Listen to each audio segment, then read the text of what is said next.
ये कारिया गाय आई है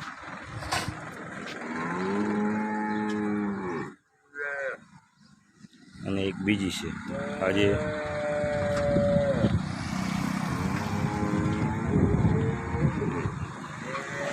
બે ગાય આવી છે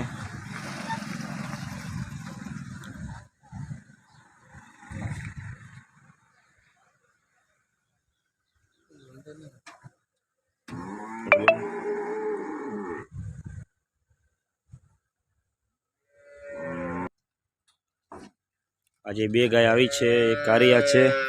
અને એક આરિયા છે બંને 20 તારીખની તમારે મિલિયન રૂપિયા ચલો જય માતાજી।